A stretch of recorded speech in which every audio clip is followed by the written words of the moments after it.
ನಮಸ್ಕಾರ ಸ್ನೇಹಿತರೆ, ನಾನು ನಿಮ್ಮ ಜಾನ್ ಮಾತಾಡ್ತಾ ಇದ್ದೀನಿ. ಇವತ್ತು ಭಾರತದಲ್ಲಿ ಕ್ರೈಸ್ತರ ಮೇಲೆ ದೌರ್ಜನ್ಯ ದಬ್ಬಾಳಿಕೆಗಳು ಅನೇಕ ಕಡೆ ಇವತ್ತು ನಡೀತಾ ಇದೆ. ಅದ್ರ ಬಗ್ಗೆ ನಮ್ಮ ಮುಂದೆ ಕೆಲವೊಂದು ವಿಚಾರಗಳನ್ನು ಹೇಳ್ತಾ ಇದ್ದೀನಿ. ಇವತ್ತು ಭಾಳ ಒಂದು ಸಂತೋಷವಾದ ಸುದ್ದಿ ಏನಂದರೆ, ಸಿಸ್ಟರ್ಗಳಿಗೆ ಇಬ್ಬರಿಗೆ ಬೇಲು ಸಿಕ್ಕಿದೆ. ಅವ್ರು ಹೊರಗೆ ಬಂದಿದ್ದಾರೆ. ಅದಕ್ಕೆ ಭಾಳ ಖುಷಿ ಆಯಿತು. ಇವತ್ತು ಮುಖ್ಯವಾಗಿ ಏನಂದರೆ, ಕ್ರೈಸ್ತರ ಮೇಲೆ ಅಲ್ಲಲ್ಲಿ ದಬ್ಬಾಳಿಕೆ ದೌರ್ಜನ್ಯಗಳು ನಡೀತಾನೇ ಇದೆ.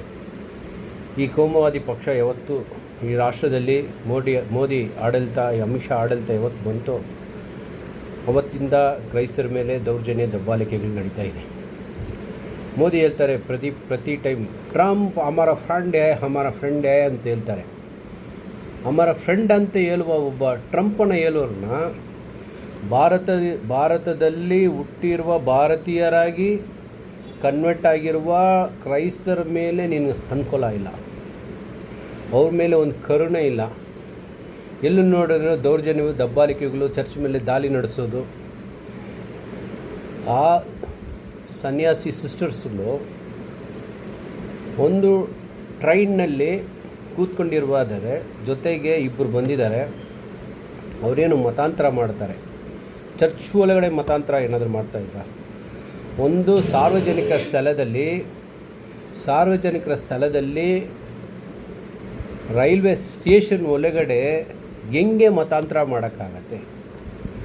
ಇದು ಒಂದು ನಾಟಕ ಅಂದರೆ ಇಡೀ ವಿಶ್ವನೇ ಇವತ್ತು ನೋಡಿತ್ತು ಈ ನಾಟಕನ.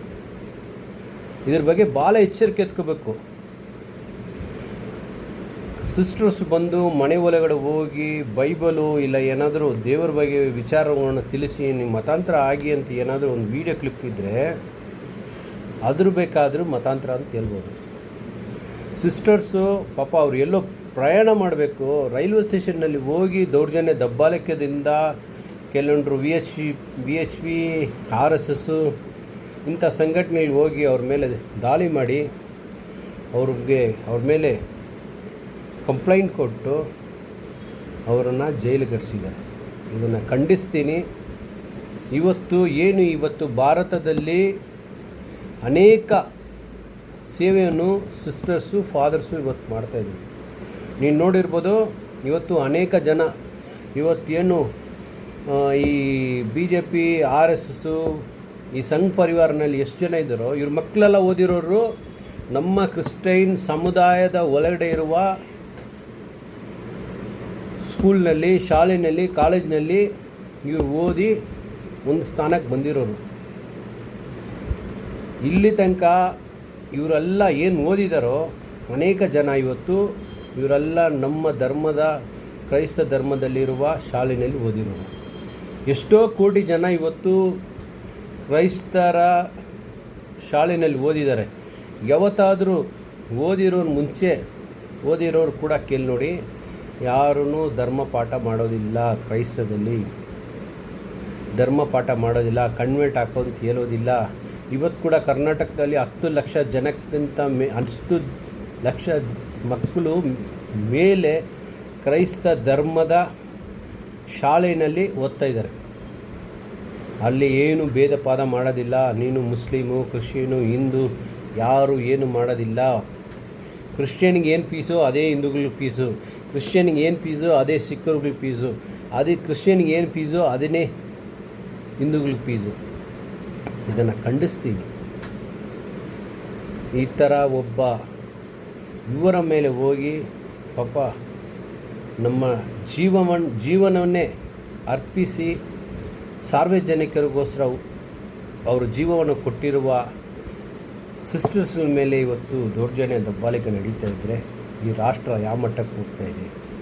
ಇವತ್ತು ಚರ್ಚ್ನಲ್ಲಿ ಜನರಿಗೆ ಒಂದು ಸೇವೆ ಮಾಡುವ ಅವರು ಇವತ್ತು ಬೀದಿನಲ್ಲಿ ನಿಂತ್ಕೊಂಡು ಟ್ರೆಂಪ್ಲಾಡ್ಗೆ ಇಟ್ಕೊಂಡು ಹೋರಾಟ ಮಾಡುವ ಪರಿಸ್ಥಿತಿ ಇವತ್ತು ರಾಷ್ಟ್ರದಲ್ಲಿ ತಂದಿರುವ ಮೋದಿಗೆ ಧಿಕ್ಕಾರ, ಅಮಿತ್ ಶಾಗೆ ಧಿಕ್ಕಾರ ಅಂತ ಈ ಮೂಲಕ ತಿಳಿಸ್ತಾ ಇದ್ದೀನಿ. ನಾವು ಎಲ್ಲೋ ರೋಮಿಂದನೋ ಇಲ್ಲ ಯಾವುದೋ ಕ್ರಿಶ್ಚಿಯನ್ ದೇಶದಿಂದ ಬಂದಿರಲ್ಲ. ಭಾರತದಲ್ಲಿ ಹುಟ್ಟಿ ನಮ್ಮ ತಾತ ಮುತ್ತಾತ ಇವರೆಲ್ಲ ಹಿಂದೂಗಳೇ. ನಮ್ಮ ತಾತ ಮುತ್ತಾತ ಎಲ್ಲ ಇವತ್ತು ಹಿಂದೂಗಳೇ. ನಮಗೇನು ಇಷ್ಟ ಆಯಿತು, ನಾವು ಕ್ರೈಸ್ತ ಧರ್ಮಕ್ಕೆ ಮತಾಂತರ ಆದ್ವಿ, ಕ್ರೈಸ್ತ ಧರ್ಮದನ್ನು ಫಾಲೋಅಪ್ ಮಾಡ್ತೀವಿ.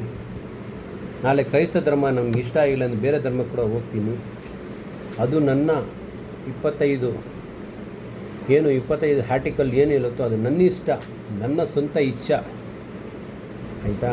ಇದನ್ನು ಯಾರನ್ನು ಬಂದ್ಬಿಟ್ಟು ನನ್ನ ಬಲವಂತವಾಗಿ ನನ್ನ ಕ್ರೈಸ್ತ ಧರ್ಮಕ್ಕೆ ಸೇರಿಕೊಳ್ಳಿ ಅಂತ ನನಗೆ ಯಾರೂ ಹೇಳಿಲ್ಲ. ನನಗೇನೋ ಇಷ್ಟ ಆಯಿತು ನಾನು ಹೋದರು, ನಮ್ಮ ತಂದೆ ತಾಯಿಗೆ ಏನೋ ಇಷ್ಟ ಆಯಿತು ಹೋದರು. ಯಾರ ಮೇಲೂ ಬಲವಂತವಾಗಿ ಯಾರನ್ನು ಯಾವುದೇ ಧರ್ಮಕ್ಕೆ ಸೇರ್ಸೋಕ್ಕಾಗೋದಿಲ್ಲ. ಇದು ಭಾರತದಲ್ಲಿ ಎಲ್ಲ ಧರ್ಮದವರಿಗೂ ಹಕ್ಕುಗಳೈತೆ. ನಾನು ಭಾರತದ ಪ್ರಜೆ, ರೋಮಿನ ಪ್ರಜೆ ಅಲ್ಲ, ಇಲ್ಲ ಯಾವುದೋ ಕ್ರೈಸ್ತ ರಾಷ್ಟ್ರದ ಪ್ರಜೆ ಅಲ್ಲ, ಭಾರತದ ಪ್ರಜೆ. ಆದ್ದರಿಂದ ಇವರನ್ನೆಲ್ಲ ಸರ್ಕಾರ ಕೂಡಲೇ ಎತ್ತಿಸ್ಕೋಬೇಕು. ಯಾರಾದರೂ ಏನಾದರೂ ಫೋರ್ಸಬಲ್ ಆಗಿ ಮತಾಂತರ ಮಾಡಿದರೆ, ಫೋರ್ಸಬಲ್ ಆಗಿ ಮತಾಂತರ ಯಾರು ಮಾಡ್ತಾರೋ ಅವ್ರ ಮೇಲೆ ಕಠಿಣವಾದ ಶಿಕ್ಷೆ ತಗೊಳ್ಳಿ. ಅದು ಬಿಟ್ಟು ಸುಮ್ಮನೆ ಸಿಸ್ಟರ್ಸ್ ಮೇಲೆ, ಫಾದರ್ಸ್ ಮೇಲೆ, ಚರ್ಚ್ ಮೇಲೆ ದಾಳಿ ಮಾಡಿಸೋದು, ಚರ್ಚ್ ಮೇಲೆ ಹೋಗಿ ಬೇರೆ ಫ್ಲ್ಯಾಗ್ಗಳು ಹಾಕೋದು, ಇದೆಲ್ಲ ಬಂದ್ಬಿಟ್ಟು ಖಂಡಿಸ್ತೀನಿ. ನನ್ನ ಮಾತು ಕೇಳಿರೋ ತಮ್ಮೆಲ್ಲರಿಗೂ ಪ್ರೀತಿಯ ನಮಸ್ಕಾರ. ಎಲ್ಲರಿಗೂ ಜೈ ಭೀಮ್, ಜೈ ಭಗತ್ ಸಿಂಗ್, ಒಂದೇ ಮಾತ್ರ.